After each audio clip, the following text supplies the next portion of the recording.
My name is Robert Dorn, and I am the owner of UBERPAINTERS London.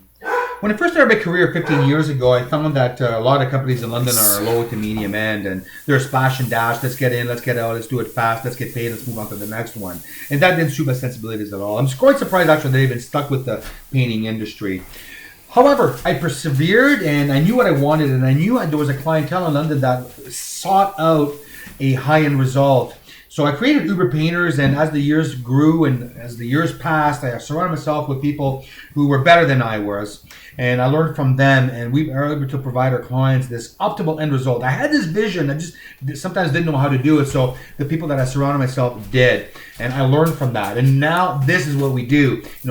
15 years later, all we do is provide our clients high-end results, ones that cannot be done by any. It's not possible for you to obtain a better end result. When you want things done properly, you call me, Robert Dorn, at UBERPAINTERS London.